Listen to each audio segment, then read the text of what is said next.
And Forrester, thank you. Highly dependent on the weather. Yeah, very much so. If you have winds, it clears the valleys. 50% of the pollution comes from cars. So, you know, more Ride than your that. bike. So, yeah, Give us something to clear it out. We need a storm, and we do have one coming. Unfortunately, it will not be here until tomorrow night, and it is not a big one. But the new computer charts are insisting a fairly active weather pattern towards the end of the week, which will help to clear the air. In the meantime, today, the air quality, oh boy, the air quality is just not very good.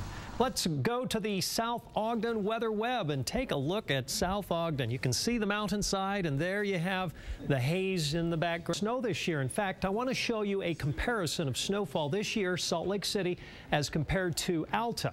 So far, we've only had 22 inches at the airport. That is 62% of normal. Alta, even though we had a really good week the last week, 244 inches, that's 86% of normal. We should have, so far, 35.5 inches in Salt Lake City. Alta should have 285 inches. And so how do we compare to last year?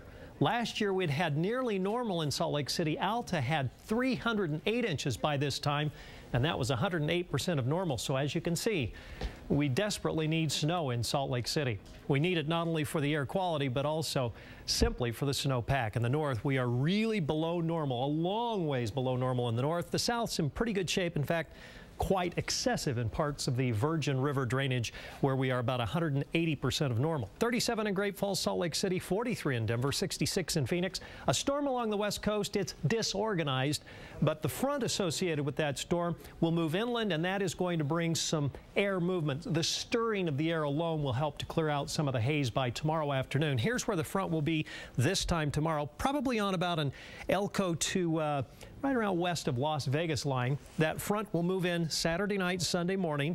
It does not look like it's going to be a big snow producer. I'm thinking on the order of 1 to 2 inches in the valleys, a little more on the benches, and maybe 6 inches up in the ski areas. So Cache Valley, you'll have some snow on Sunday. Then towards next week's Wednesday, Thursday, Friday time frame, it looks like a more active weather pattern, in particular for southern Utah. Cedar City, you'll miss the Sunday storm, but look at Wednesday, Thursday, and Friday, periodically stormy with some snow, and likely you'll see some accumulations. Not nearly as heavy in price, but still a flake in the forecast Thursday, Friday. This weekend storm brings a few clouds on Sunday, but not much more than a few snow showers over the nearby mountains. Same thing for southeastern Utah. Clouds on Sunday. Next week, Tuesday, Wednesday, Thursday, Friday, the inversions go away, and look at the precipitation. Tuesday in particular, Tuesday night, early Wednesday, and then Thursday, Friday. It looks very, very active across the south. Some snow in the basin on Wednesday, Thursday, Friday. The weekend, though, slowly warming up from 23 to 30 on Saturday and Sunday.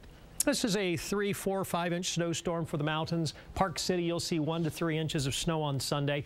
A little bit colder Monday, and then next week, a favorable flow for Park City. South-southwesterly flow, that should bring in plenty of new powder. Southern Utah, dry until about Tuesday, and then the storms look like they're going to form in this El Nino weather pattern moving in from California from the southwest, and it does look like it could very well be quite wet on Thursday and Friday.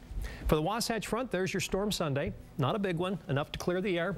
And next week, because of the active weather pattern, especially Thursday, Friday, we should not see a return to the air quality issues that we're seeing today. And as I said earlier, the pollution is highly dependent on what the weather patterns are like. High pressure, you're going to have a lot of haze.